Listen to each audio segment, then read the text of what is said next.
আসসালামু আলাইকুম। আরটিডিএস এর একটি নতুন প্লেলিস্টে সবাইকে স্বাগতম। এই প্লেলিস্টের নামটা হচ্ছে তোমার পার্থক্য সিরিজ। তো পার্থক্য সিরিজটা আসলে কি? তোমার ধরো যে তুমি যে মেডিকেল অ্যাডমিশন পরীক্ষায় দেখো, তাহলে কিন্তু তুমি দেখবা যে ওই পার্থক্য থেকে ধরো যে পার্থক্যের ক্ষেত্রে কিন্তু অনেকগুলো বৈশিষ্ট্য একসাথে লেখা থাকে। সো টিচারদের জন্য বাম ডান মিলে কিন্তু প্রশ্নগুলো করা অনেক সহজ হয়। আবার তোমাদের সামনে যে এইচএসসি 26 ব্যাচ আছে, তোমাদের কিন্তু এইচএসসির জন্য কিন্তু পার্থক্যগুলো খুবই গুরুত্বপূর্ণ। সো এই পার্থক্য সিরিজের মাধ্যমে একে তোমার এইচএসসি কভার হবে, দুই নাম্বারে হচ্ছে তোমার মেডিকেল অ্যাডমিশন টেস্ট এই পার্থক্য সিরিজগুলো থেকে কিভাবে প্রশ্ন আসতে পারে সেগুলো তোমরা দেখতে পারবা। এই ছকগুলো পড়ানোর পর আমরা কয়েকটা প্রশ্ন সলভ করবো, এর মাধ্যমে কিন্তু আমরা একদম একদম বেসিক ক্লিয়ার হয়ে যাবে। তো আসলে শুরু করি। আজকের প্রথম ভিডিওতে আমরা কোষ এবং এর গঠন বোটানির ফার্স্ট চ্যাপ্টারটা পড়বো। তো প্রথমে আমরা পড়বো যে আদিকোষ এবং প্রকৃত কোষের মধ্যে যে পার্থক্য রয়েছে। তো দেখো, যেটা হচ্ছে তোমার আদিকোষ, এই নিউক্লিয়াসটা সুগঠিত নয়, আর যেটা হচ্ছে তোমার প্রকৃত কোষ তার কিন্তু নিউক্লিয়াসটা সুগঠিত। তো সুগঠিত কেন নয় আদিকোষের ক্ষেত্রে? কারণ এর যে তোমার এই নিউক্লিক অ্যাসিড থাকে, এর আশেপাশে তোমার এই ক্রোমাটিন, তারপরে হচ্ছে তোমার নিউক্লিওপ্লাজম, তারপরে হচ্ছে তোমার নিউক্লিয়ার মেমব্রেন, এগুলো কিন্তু থাকে না। বাট প্রকৃত কোষে গেলে কিন্তু এগুলো হচ্ছে উপস্থিত। আচ্ছা, এরপরে আসো, আদিকোষের ডিএনএটা হচ্ছে তোমার বৃত্তাকার এবং এখানে কোনো হিস্টোন প্রোটিন থাকে না। আমরা কি জানি, ক্রোমোজোমের যে যতগুলো প্রোটিন আছে তার মধ্যে একটা হচ্ছে হিস্টোন প্রোটিন, যেটা এক ধরনের ক্ষারীয় প্রোটিন। বা যেটা হচ্ছে তোমার প্রকৃত কোষ, সেখানে কিন্তু এর ডিএনএটা হচ্ছে তোমার সূত্রাকার এবং এখানে কিন্তু হিস্টোন প্রোটিন থাকে।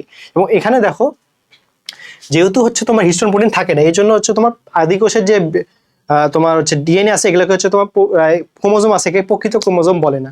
কিন্তু প্রকৃত কোষের ডিএনএ তে যেহেতু হচ্ছে তোমার হচ্ছে ক্রোমোজোমের সাথে প্রোটিন মিলিত ভাবে থাকে, এই জন্য একে বলা হচ্ছে তোমার প্রকৃত ক্রোমোজোম। এরপরে আসো অঙ্গাণু প্রকারভেদ। তো আদিকোষে শুধুমাত্র এক ধরনের অঙ্গাণু থাকে, সেটা হচ্ছে তোমার রাইবোজোম, এবং প্রকৃত কোষে কিন্তু সকল ধরনের অঙ্গাণুই থাকে। এরপরে আসো আবরণ বেষ্টিত অঙ্গাণু। তো আমরা কি জানি যে রাইবোজোমের কিন্তু কোনো হচ্ছে তোমার আবরণ নাই। সো আদিকোষে কোনো আবরণযুক্ত অঙ্গাণু থাকে না, বা প্রকৃত কোষে কিন্তু আবরণযুক্ত অঙ্গাণু থাকে, যেমন এন্ডোপ্লাজমিক রেটিকুলাম, নিউক্লিয়াস, প্লাস্টিড, এগুলো কিন্তু থাকে। এরপরে দেখো, আদিকোষের রাইবোজোম যেটা আছে সেটা হচ্ছে তোমার 70S, এবং এটা দুইটা একক কি, 50 আর 30S। আর যেটা হচ্ছে তোমার প্রকৃত কোষ, সেখানে কিন্তু হচ্ছে আবরণী রাইবোজোম হচ্ছে 80S, এবং এটা দুটা সাব ইউনিট হচ্ছে 60S এবং 40S। তারপরে আসো সাইটোস্কেলিটন। এগুলো কি, মাইক্রোটিবিউল, মাইক্রোফিলামেন্ট এবং অ্যাক্টিন ফিলামেন্ট। তো এগুলো হচ্ছে তোমার আদিকোষে অনুপস্থিত, প্রকৃত কোষে কিন্তু তোমার উপস্থিত। এরপরে আসো, আদিকোষে আরএনএ পলিমারেজ হচ্ছে তোমার এক ধরনের, বা প্রকৃত কোষে আরএনএ পলিমারেজ কিন্তু হচ্ছে তোমার 3 ধরনের। এরপর কি বলছো, ওপেরন। ওপেরন কি, আদিকোষে জিন প্রকাশের একককে বলা হচ্ছে তোমার ওপেরন। তো সেটা হতো আদি কোষেরই হচ্ছে তোমার উপস্থিত থাকবে, বাট প্রকৃত কোষে কিন্তু অপেরন সিস্টেমটা উপস্থিত থাকবে না। এরপরে আসো, আদিকোষে কিন্তু ইন্ট্রন্স নেই। ইন্ট্রন্স কি, তোমার ধরো যে ট্রান্সক্রিপশনের মাধ্যমে নতুন একটা হচ্ছে প্রোটিন চ্যানেল তৈরি হলো, সেখানে কিছু জায়গা থাকবে যেটা হচ্ছে তোমার নতুন কোনো প্রোটিন কোড করবে, সেকে বলা হচ্ছে তোমার ইন্ট্রন্স। তো ইন্ট্রন্সে থাকে হচ্ছে তোমার প্রকৃত কোষের ক্ষেত্রে, বাট আদিকোষে কিন্তু সেটা থাকে না। আচ্ছা, এরপরে আসো কোষ বিভাজন। আদিকোষ যেহেতু হচ্ছে তোমার মানে শুরুর দিকে কোষ বিভাজনগুলো কি অ্যামাইটোসিস হয় না, সো আদিকোষে তোমার অ্যামাইটোসিস প্রক্রিয়া হচ্ছে কোষ বিভাজিত হবে, এবং হচ্ছে তোমার প্রকৃত কোষে কিন্তু মাইটোসিস মায়োসিস দুইটাই হবে। এরপর আসো শ্বসন। আদিকোষে হচ্ছে তোমার অবাধ শোষণ ঘটে। অবাধ শোষণে কয়টা এটিপি তৈরি হয়? 2টা এটিপি। আর যেটা আমাদের প্রকৃত কোষ, সেখানে হচ্ছে তোমার সবাধ শোষণ ঘটে, সেখানে কিন্তু একটা ধাপের মাধ্যমে হচ্ছে তোমার 36টা এটিপি তৈরি হয়। এরপর আসো ট্রান্সলেশনটা হচ্ছে তোমার ট্রান্সক্রিপশনে হচ্ছে তোমার সাথে সাথে শুরু হয় তোমার আদিকোষে, বা ট্রান্সক্রিপশনের পর বেশ বিলম্বে শুরু হয় হচ্ছে তোমার প্রকৃত কোষে। আচ্ছা, এরপর আমরা আসি কোষ প্রাচীর এবং কোষ ঝিল্লি। তো বাইরের যে দেয়ালটা সেটা হচ্ছে তোমার কোষ প্রাচীর, এবং ভিতরে যে তোমার অর্ধবেদ্য পর্দা সেটা হচ্ছে তোমার কোষ ঝিল্লি। তো কোষ প্রাচীরটা কার বৈশিষ্ট্য? এটা তোমার উদ্ভিদ কোষের অনন্য বৈশিষ্ট্য। আচ্ছা, এখন আসলে আমরা পড়ি যে কোষ প্রাচীর যেটা, এটা তোমার তোমার হচ্ছে তোমার নির্জীব তথা জড়, আর যেটা কোষ ঝিল সেটা কিন্তু হচ্ছে তোমার সজীব। এরপর আসো, কোষ প্রাচীর কিন্তু শুধুমাত্র উদ্ভিদ কোষে থাকে, প্রাণী কোষে কিন্তু থাকে না। এবং কোষ প্রাচীর কি দিয়ে তৈরি? সেলুলোজ দিয়ে তৈরি। আচ্ছা, আরো কি কি থাকে? সেলুলোজ, হেমোসেলুলোজ, গ্লাইকোপ্রোটিন, লিগনিন, তারপরে সুবেরিন, এগুলো থাকে। বা যেটা হচ্ছে কোষ ঝিল্লি, এর মধ্যে তোমার প্রোটিন থাকে 60 থেকে 80%, আর লিপিড থাকে কিন্তু 20 থেকে 40%। তো কোষ ঝিল্লি আমাদের কোষ প্রাচীরের কাজটা কি দেখো, এর প্রধান কাজ হচ্ছে কোষের আকার আকৃতি নিয়ন্ত্রণ করা এবং কোষকে দৃঢ়তা প্রদান। যেহেতু হচ্ছে তোমার সবচেয়ে বাইরের আবরণ, অবশ্যই এর মাধ্যমে কোষের আকার আকৃতি হচ্ছে তোমার নিয়ন্ত্রিত হবে। আর যেটা হচ্ছে তোমার কোষ ঝিল্লি, এটা কি করে? এটা কোষের ভিতরে এবং বাইরে কোন পদার্থ ঢুকবে অথবা বের হবে, এটা হচ্ছে নিয়ন্ত্রণ করে। এবং এটা যেহেতু অর্ধবেদ্য, সো এখানে যেগুলো লিপিড সলিউবল যে এলিমেন্টস আছে, সেগুলো শুধুমাত্র কোষের ভিতরে ঢুকতে পারে, বাট যেগুলো হচ্ছে অন্যান্য সলিউবল এলিমেন্ট আছে, সেগুলো কিন্তু কোষের ভিতরে ঢুকতে পারে না। তো ভেদ্যতা নিয়ন্ত্রণ কে করতেছে? এটা করতেছে হচ্ছে তোমার কোষ ঝিল্লি। আচ্ছা, তারপরে আসো অলঙ্করণ। তো এই কোষ প্রাচীরের ক্ষেত্রে গৌণ স্তরে হচ্ছে কারণে বিভিন্ন অলঙ্করণ দেখা যায়, বাট তোমার যেটা কোষ ঝিল্লি, সেখানে কিন্তু কোনো অলঙ্করণ দেখা যায় না। কোষ ঝিল্লির মডেলটার নাম কি জানি? Fluid mosaic model. এটাকে দিয়েছেন বিজ্ঞানী সিঙ্গার এবং নিকলসন, এখানে তুমি দিয়েছেন। এর মূল ভিত্তিটা কি? Phospholipid bilayer. আচ্ছা, এখন আসো আমরা পরেরটাতে আসি যে প্রোটোপ্লাজম এবং সাইটোপ্লাজমের বৈশিষ্ট্য। তো মোটা দাগে বলতে গেলে যে প্রোটোপ্লাজমের ভিতর থেকে আমরা যদি নিউক্লিয়াসকে বের করে দিই, যে অংশটা থাকে সেটা কিন্তু তোমার সাইটোপ্লাজম। এখন আমরা দেখি কি বলছে, দেখো কি বলছে, প্রোটোপ্লাজমের কোষের সমুদয় সজীব অংশকে বলা হচ্ছে তোমার প্রোটোপ্লাজম। এটাকে কি বলা হয়, জীবনের ভৌত ভিত্তি। তাহলে জীবনের ভৌত ভিত্তি কি, প্রোটোপ্লাজম। এটা আমরা একটা গুরুত্বপূর্ণ এমসিকিউ পেয়ে গেলাম। এরপরে আসো, নিউক্লিয়াসের বাইরে অবস্থিত এবং কোষ ঝিল্লি দিয়ে হচ্ছে পরিবেষ্টিত প্রোটোপ্লাজমের অংশ হচ্ছে সাইটোপ্লাজম। মানে প্রোটোপ্লাজম থেকে নিউক্লিয়াসকে সরাই দিলে সেখানে আমরা পাবো হচ্ছে তোমার সাইটোপ্লাজম। আচ্ছা, প্রোটোপ্লাজমের তিনটা অংশ কি কি আছে দেখো। এক নম্বর হচ্ছে তোমার কোষ ঝিল্লি, দুই নম্বর হচ্ছে সাইটোপ্লাজম, তিন নম্বর হচ্ছে তোমার নিউক্লিয়াস। তাহলে দেখো, কোষ ঝিল্লি, সাইটোপ্লাজম আর নিউক্লিয়াস। আর সাইটোপ্লাজমের অংশগুলো কি দেখো, সাইটোপ্লাজমীয় অঙ্গাণু, আর একটা হচ্ছে তোমার মাতৃকা। মাতৃকা মানে কি, ম্যাট্রিক্স। ম্যাট্রিক্সের ভিতর সাইটোপ্লাজমীয় অঙ্গাণুগুলো থাকে। অঙ্গাণুগুলো কি, রাইবোজোম, লাইসোজোম, তারপরে এন্ডোপ্লাজমিক রেটিকুলাম, গলগি বডি, এগুলো হচ্ছে তোমার সাইটোপ্লাজমীয় অঙ্গাণু। এরপরে আসো, প্রোটোপ্লাজমে যেহেতু নিউক্লিয়াস থাকে, তার মানে এটা তোমার বংশবৃদ্ধিতে কাজ করবে অবশ্যই, কারণ নিউক্লিয়াসের ভিতর থাকতেছে হচ্ছে ক্রোমাটিন তন্তু, এর ভিতর থাকে হচ্ছে তোমার জিন। জিন দ্বারা কিন্তু আমার বংশবৃদ্ধিগুলো নিয়ন্ত্রিত হয়। বাট সাইটোপ্লাজমে কি কোনো নিউক্লিয়াস আছে, স্বাভাবিকভাবে এটা কিন্তু বংশবৃদ্ধিতে অংশগ্রহণ করবে না। আর প্রোটোপ্লাজমের যেহেতু পানি থাকে অনেকগুলো, সম্ভবত হচ্ছে 70% পানি, সো এটা হচ্ছে তোমার জীবনের আধার হিসেবে কাজ করে। বাট সাইটোপ্লাজমে যেহেতু অঙ্গাণুগুলো আছে, এগুলো হচ্ছে তোমার অঙ্গাণু আধার হিসেবে কাজ করে। আচ্ছা, এরপর আমরা আসি রাইবোজোম এবং লাইসোজোমের মধ্যে পার্থক্য। তো রাইবোজোমে আমরা কি জানি, প্রথম পার্থক্য হচ্ছে রাইবোজোমে আবরণ আছে এবং লাইসোজোমে নাই। এবং রাইবোজোম কিন্তু সকল কোষীয় অঙ্গাণুতে পাওয়া যায়, বাট লাইসোজোম কিন্তু শুধুমাত্র ওই উন্নত জীবগুলোতেই পাওয়া যায়। আচ্ছা, রাইবোজোম কই থাকে দেখো, রাইবোজোম বিভিন্ন অঙ্গাণুর গায়ে লাগানো থাকে। আর যেটা হচ্ছে তোমার লাইসোজোম, এটা হচ্ছে কোষের সাইটোপ্লাজমে সর্বত্র থাকে। এবং রাইবোজোমের গঠন কি বলছে, আরএনএ এবং হচ্ছে তোমার হিস্টোন প্রোটিন। আর লাইসোজোমে কিন্তু বিভিন্ন এনজাইম থাকে। কত ধরনের এনজাইম থাকে, 50 ধরনের এনজাইম থাকে। আচ্ছা, এরপরে আসো, রাইবোজোমের হচ্ছে বলছে খণ্ডায়ন। রাইবোজোম কিন্তু দুইটা অসমান খণ্ডে থাকে, মানে কি ওই যে দুইটা সাব ইউনিট, তার মানে দুইটা খণ্ড থাকে। বাট লাইসোজোম যেটা, এটা কিন্তু হচ্ছে কোনো খণ্ড থাকে না। আচ্ছা, এবার রাইবোজোমের কাজ কি, এটা হচ্ছে প্রোটিন সংশ্লেষণে হচ্ছে তোমার ভূমিকা রাখা। যেটা লাইসোজোম, এটা হচ্ছে তোমার অন্তঃকোষীয় পরিপাকে সহায়তা করে। অন্তঃকোষীয় কিন্তু, আন্তঃকোষীয় না। সো আমাদের পার্থক্যগুলো বোঝা লাগবে।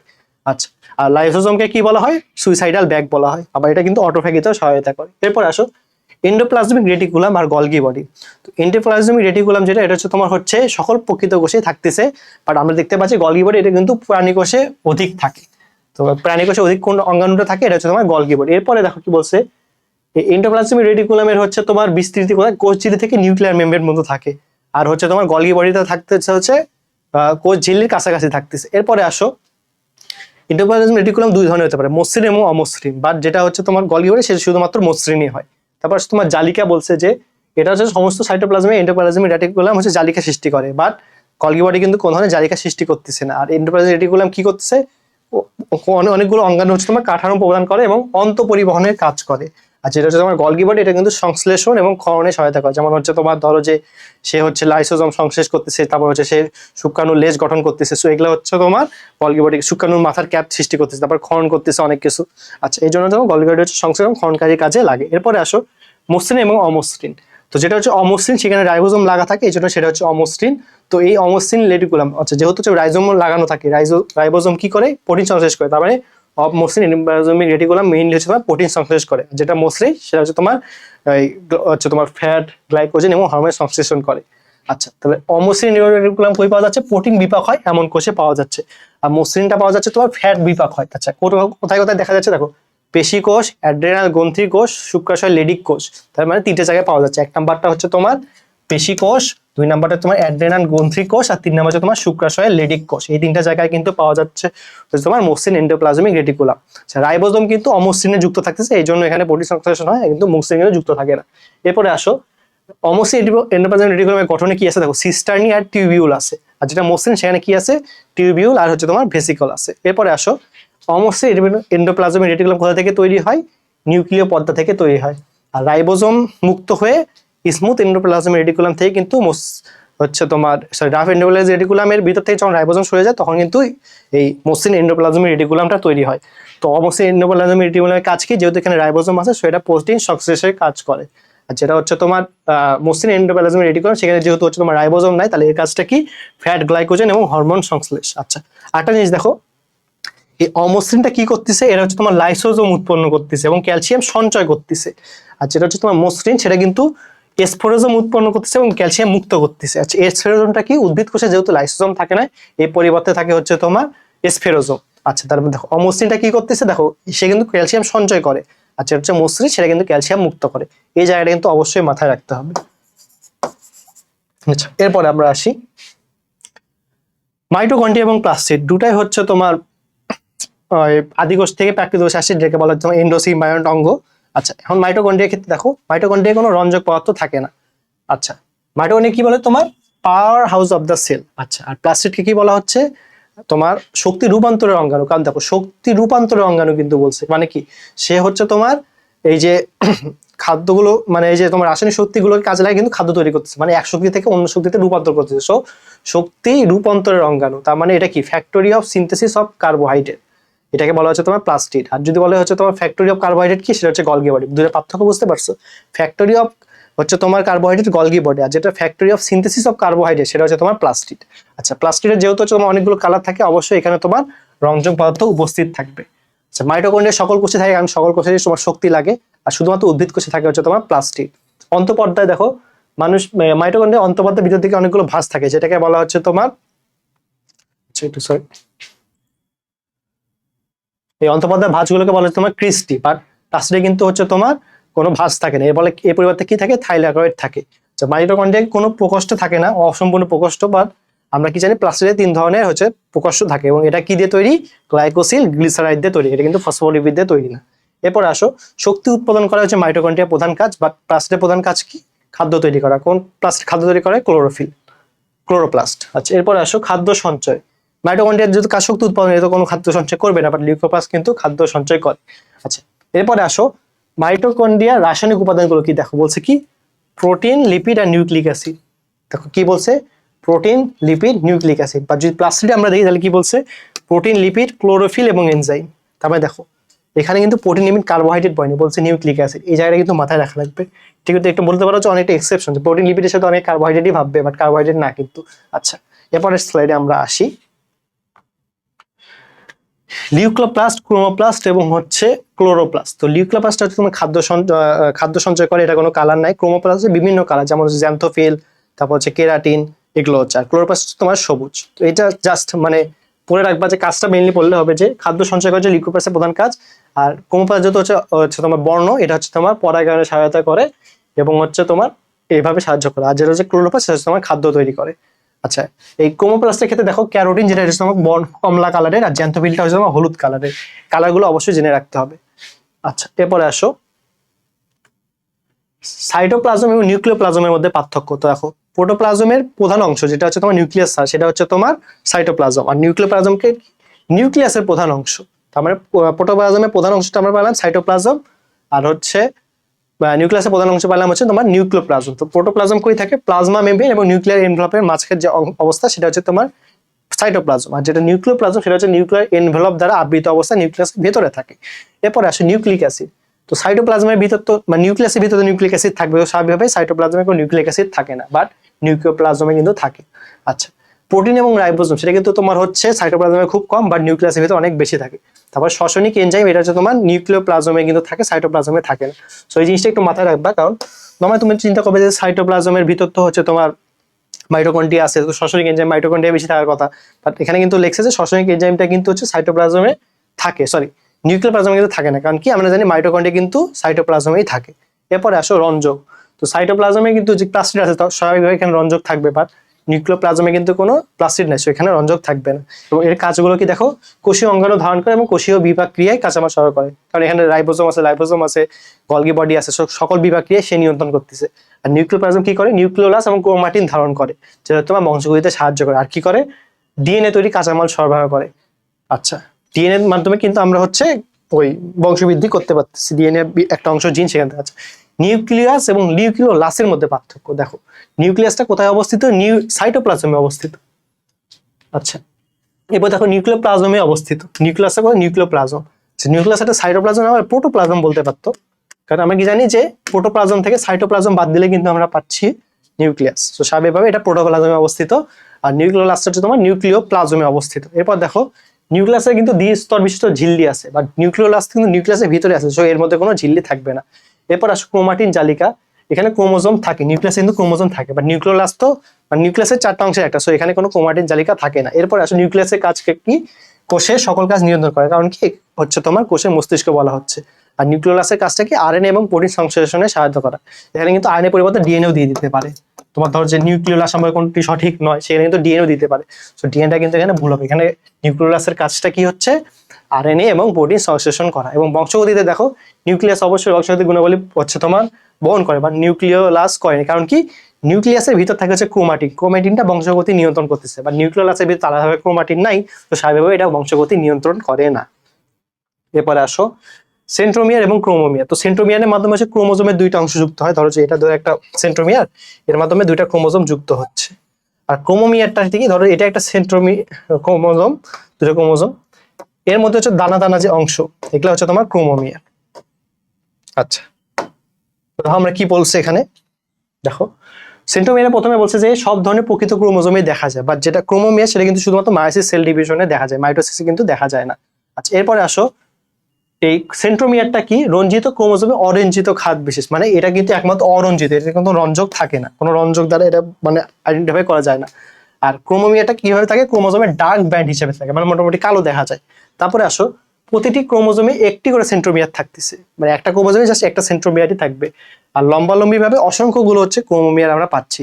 তারপরে দেখো সেন্ট্রোমিয়ারের ডিএনএটা হচ্ছে তোমার কম কুণ্ডলিত থাকে, মানে প্যাচগুলো কম থাকে, বাট ওই ক্রোমোমিয়ারের ক্ষেত্রে কিন্তু ডিএনএ অধিক কুণ্ডলিত থাকে। আর সেন্ট্রোমিয়ারে কোনো জিন থাকে না, কারণ কি এটা অরঞ্জিত অংশ, এটা জাস্ট দুটাকে যুক্ত রাখছে। বাট ক্রোমোমিয়ারে কিন্তু অনেকগুলো জিন যুক্ত আছে এখানে। আচ্ছা, এরপর আসো সেন্ট্রোজোম আর সেন্ট্রোমিয়ার। তো সেন্ট্রোজোমটা কিন্তু একটা সাইটোপ্লাজমে অঙ্গাণু, আর সেন্ট্রোমিয়ারটা কোথায় থাকতেছে, ক্রোমোজোমে থাকতেছে। তো দেখো সেন্ট্রোমিয়ার কই থাকতেছে, এটা হচ্ছে তোমার প্রাণীকোষে থাকতেছে। এবং দেখো সেন্ট্রোমিয়ারটা কই, উদ্ভিদ এবং প্রাণীকোষের দুইটা বাহু সংযোগস্থলে থাকে। এরপরে আসো সেন্ট্রোমিয়ারটা যেহেতু সাইটোপ্লাজমে থাকতেছে, এটা একটা সাইটোপ্লাজমীয় অঙ্গাণু। আর সেন্ট্রোমিয়ারটা কি যেহেতু দুইটা ক্রোমোজোমকে যুক্ত করতেছে, সো এটা একটা নিউক্লিয় বস্তু। আচ্ছা, এরপর সবচেয়ে গুরুত্বপূর্ণ দেখো, এই যে সেন্ট্রোজোম, এটা মাকুতন্তু গঠনে সহায়তা করতেছে। আর সেন্ট্রোমিয়ার যেটা, সেটা মাকুতন্তুর সাথে ক্রোমোজোমকে যুক্ত রাখে। পার্থক্য দুটো বুঝতে পারছো, একটা তৈরি করে, আরেকটা হচ্ছে তোমার যুক্ত রাখে। এবং সেন্ট্রোজোমের ইয়া কি আরএনএ এবং প্রোটিন দিয়ে তৈরি, আর যেটা হচ্ছে সেন্ট্রোমিয়ার সেটা কিন্তু ডিএনএ এবং প্রোটিন দিয়ে তৈরি। সো এটা কিন্তু খুবই গুরুত্বপূর্ণ, ভুল হয়ে যেতে পারে। Centromere RNA, sorry centrosome RNA, এবং সেন্ট্রোমিয়ার কিন্তু হচ্ছে ডিএনএ দিয়ে থাকে। আচ্ছা, সেন্ট্রিওল থাকে সেন্ট্রোসোমে, কারণ কি জানি সেন্ট্রিওল এবং সেন্ট্রোস্ফিয়ার, মানে সেন্ট্রিওল আশেপাশে যে ফ্লুইড, সেটাকে বলা হয় তোমার সেন্ট্রোস্ফিয়ার, এটা নিয়ে কিন্তু একটা সেন্ট্রোজোম তৈরি। আর যেটা হচ্ছে তোমার সেন্ট্রিওল, সেটা কিন্তু হচ্ছে তোমার সেন্ট্রোমিয়ারে অনুপস্থিত। এই জায়গাটা কিন্তু 4 নম্বর পয়েন্টে কিন্তু মাথায় রাখবে। 3 আর 4 কিন্তু খুবই গুরুত্বপূর্ণ এখানে। এরপরে আসো মুখ্য খাজ এবং গৌণ খাজ, এখান থেকে জাস্ট রিডিং দিয়ে দিবা, এটা আসলে খুব একটা লাগে না। জাস্ট এটা মাথায় রাখবা যে মুখ্য খাজের সাথে তোমার কাইনেটোকর থাকে, কাইনেটোকরে কি হয়, মোটর প্রোটিন যুক্ত হয়। তাছাড়া এটা খুব একটা গুরুত্বপূর্ণ না। এরপরে আসো ক্রোমাটিড এবং হচ্ছে ক্রোমাটিনের মধ্যে পার্থক্য। তো এটা একটু দেখে নেবা যে ক্রোমোজোমের দৈর্ঘ্য বরাবর সমান দুইটি ভাগে ভাগ করা হয়, সেটাই হচ্ছে তোমার ক্রোমাটিন। আর ক্রোমাটিনটা কি কোষ বিভাজনের প্রথম দিকে, মানে যে অবস্থায় থাকে শুরুতে, সেটা হচ্ছে তোমার ক্রোমাটিন। এবং দেখো ক্রোমাটিডকে হচ্ছে তোমার মেটাফেজ পর্যায়ে অনুবীক্ষণ যন্ত্রের সাথে দেখা যাচ্ছে। এবং যেটা ক্রোমাটিন, সেটা কিন্তু যেহেতু ওই কোষ বিভাজনের আগে, সেজন্য এটা ইন্টারফেজ এবং প্রোফেজের শুরুতে দেখা যায়। এবং দেখো ক্রোমাটিড স্বতন্ত্র ক্রোমোজোমে হচ্ছে তোমার রূপান্তরিত হতে পারে, বাট ক্রোমোজোমে কিন্তু ক্রোমাটিন লীন হয়ে যায়। মানে ক্রোমাটিন একবার যদি সে নষ্ট হয়ে যায়, সেটা কিন্তু আর মানে আগের অবস্থায় যাবে না। বাট ক্রোমাটিন কিন্তু পরবর্তীতে ক্রোমোজোমে রূপান্তরিত হতে পারে, যেটা আমরা ওই প্রোফেজ, তারপর মেটাফেজ, এভাবে এসে অ্যানাফেজে কিন্তু দেখতে পারি। আচ্ছা, এরপরে আসো ক্রোমোজোম এবং ক্রোমাটিনের মধ্যে পার্থক্য। তো ক্রোমোজোমটা হচ্ছে অবিভক্ত, আর ক্রোমাটিডটা কিন্তু দুই ভাগে বিভক্ত হয়ে যায়। তো ক্রোমোজোম হচ্ছে সকল পর্যায়ে দেখা যায়, বাট ক্রোমাটিড শুধুমাত্র মেটাফেজ পর্যায়ে দেখা যায়। আর ক্রোমোজোমটা কোথা থেকে, নিউক্লিয়ার রেটিকুলাম থেকে তৈরি। আর ক্রোমোজোমের বিভক্তির মাধ্যমে কিন্তু হচ্ছে তোমার ক্রোমাটিডটা তৈরি হয়। আচ্ছা, এখন আসো এমআরএনএ এবং টিআরএনএ। তো এমআরএনএ যেটা হচ্ছে, টিআরএনএ যেটা, এটা হচ্ছে তোমার ট্রান্সফার আরএনএ, এটা হচ্ছে তোমার ওই এমআরএনএ এর সিগন্যাল অনুযায়ী হচ্ছে তোমার নতুন করে প্রোটিন তৈরি করে। তা দেখো এমআরএনএ কি বলছে, এমআরএনএ হচ্ছে তোমার এক সূত্র, আর যেটা হচ্ছে তোমার ওই টিআরএনএ, সেটা হচ্ছে পরবর্তীতে অনেকগুলো গৌণভাবে দ্বিসূত্রক হয়। আচ্ছা, এরপরে আসো এমআরএনএ কি বলছে, নিউক্লিয়াস সৃষ্টি, নিউক্লিয়াস এবং সাইটোপ্লাজমে অবস্থান করে। তাহলে এটা কোথায় থাকতেছে, নিউক্লিয়াস আর সাইটোপ্লাজমে থাকতেছে। আর যেটা হচ্ছে তোমার টিআরএনএ, নিউক্লিয়াস সৃষ্টি সাইটোপ্লাজমে থাকে। মানে এমআরএনএ নিউক্লিয়াস এবং সাইটোপ্লাজম দুই জায়গাতেই থাকতেছে। আর যেটা হচ্ছে তোমার টিআরএনএ, সেটা শুধুমাত্র কিন্তু সাইটোপ্লাজমে থাকতেছে। এবং দেখো এমআরএনএ হচ্ছে আকার হচ্ছে অপেক্ষাকৃত বড়, আর টিআরএনএ হচ্ছে তোমার ছোট। এরপর আসো, এবং এমআরএনএ কিন্তু কোডিং অঞ্চলে কোডন থাকে, কারণ কি এটা হচ্ছে তোমার ওই ট্রান্সক্রিপশন অংশগ্রহণ করে। বা যেটা হচ্ছে টিআরএনএ, সেখানে কিন্তু কোনো কোড থাকে, বরং এতে একটা অ্যান্টিকোডন থাকে। কোষে কয় প্রকার টিআরএনএ থাকে, এটা তোমার 31 থেকে 42 প্রকার।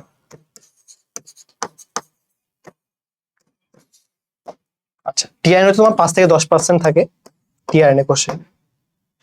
আচ্ছা, টিআরএনএ হচ্ছে তোমার মডেলটা কি, ক্লোভার লিফ মডেল, এটুকু জানিয়ে রাখবা। এরপরে আসো ডিএনএ এবং আরএনএ এর মধ্যে পার্থক্য, এইচএসসি এর জন্য খুবই গুরুত্বপূর্ণ, যে কোনো সময় সিকিউএসসি অথবা ডিএ দিতে পারে।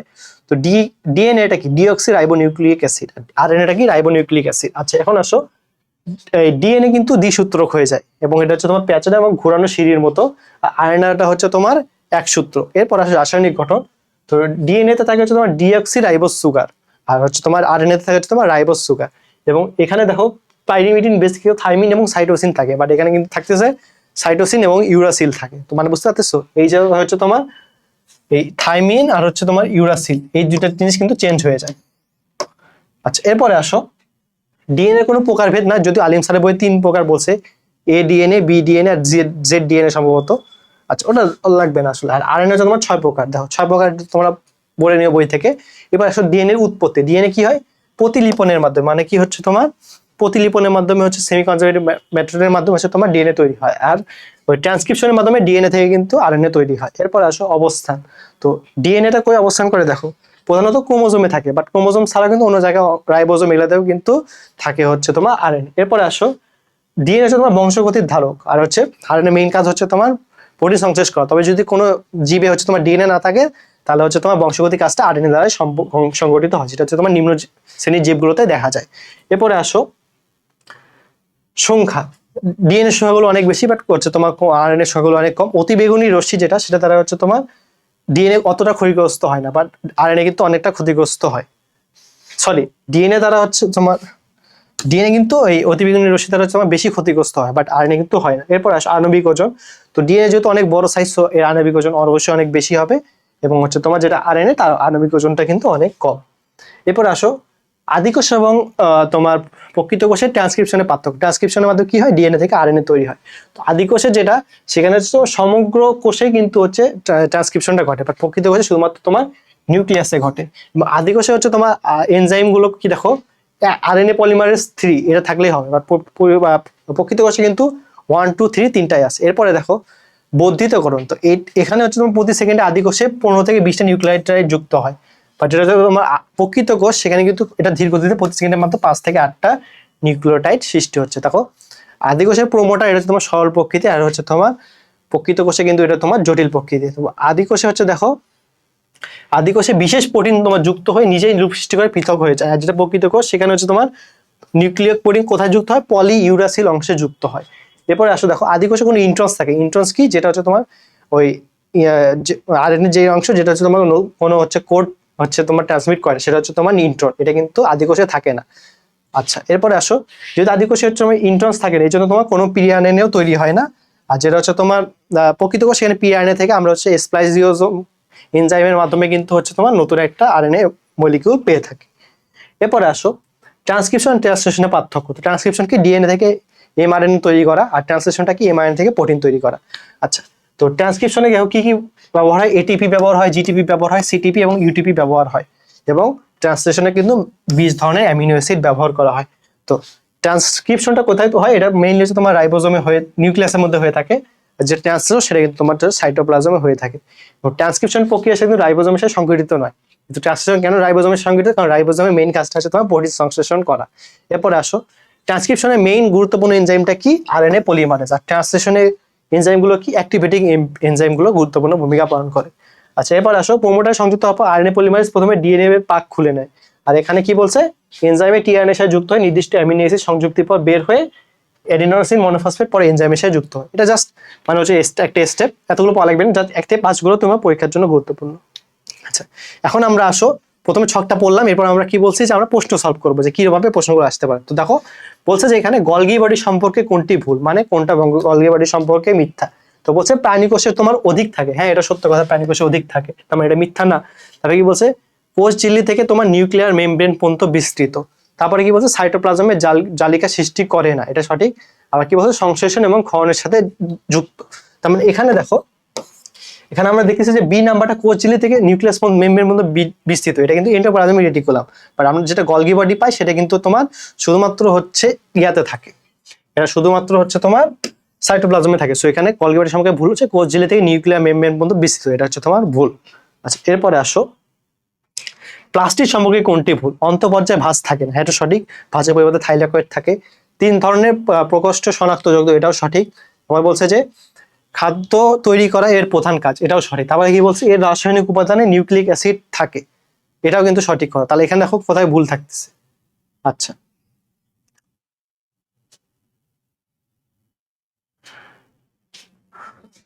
আচ্ছা, নিউক্লিক অ্যাসিড যেটা, এটা কিন্তু শুধুমাত্র ডিএনএ ক্ষেত্রে থাকে। সো এখানে এই জিনিসটা কিন্তু ভুল। তো আশা করি তোমরা সবাই বুঝতে পারছো কেন আমরা হয়েছি যে প্লাস্টিডের ক্ষেত্রে কিন্তু জাস্ট ওখানে থাকতেছে প্রোটিন এবং হচ্ছে তোমার লিপিড, আর নিউক্লিক অ্যাসিডটা কোথায় থাকছে, ডিএনএ ক্ষেত্রে কিন্তু থাকতেছে। সো এখানে ডি নাম্বারটা হচ্ছে অ্যান্সার। এরপরে আসো লাস্ট প্রশ্ন, সেন্ট্রোমিয়ার সম্পর্কে কোনটি সঠিক? আচ্ছা, সেন্ট্রোমিয়ার সেন্ট্রিওল থাকবে, এটা কি সঠিক কথা? না, ভুল। এটা হচ্ছে তোমার সেন্ট্রোজোমে থাকবে। তো এখানে হচ্ছে তোমার এটা ভুল। তারপর বলছে সেন্ট্রোমিয়ারে আরএনএ এবং প্রোটিন থাকে, এটা সঠিক কথা। আয়রন এবং প্রোটিন না, সেন্ট্রোমিয়ার হচ্ছে তোমার ডিএনএ এবং প্রোটিন থাকে, কারণ কি এটা তোমার নিউক্লিয়াসের ভিতর থাকে। এবার বলছে যে মাকুতন্তু গঠনে সহায়তা করে, এটাও তোমার ভুল কথা, কারণ কি মাকুতন্তু গঠনে সহায়তা করে হচ্ছে তোমার সেন্ট্রোজোম। আর নিউক্লিয় বস্তু যেহেতু সেন্ট্রোমিয়ারটা নিউক্লিয়াসের ভিতর আছে, অবশ্যই এটা এক ধরনের নিউক্লিয়াস বস্তু। তার মানে সেন্ট্রোমিয়ার সম্পর্কে এই জিনিসটা হচ্ছে তোমার সঠিক। তো আশা করি তোমাদের এই নতুন প্লেলিস্টটা সবাই ভালো লাগছে। সবাই কমেন্টে তোমার অনুভূতি জানাবে এই প্লেলিস্টটার মাধ্যমে তোমরা আসলে উপকৃত হচ্ছ কিনা। সবাইকে ধন্যবাদ ভিডিওটা মানে শুরু থেকে এখন পর্যন্ত দেখার জন্য। আসসালামু আলাইকুম।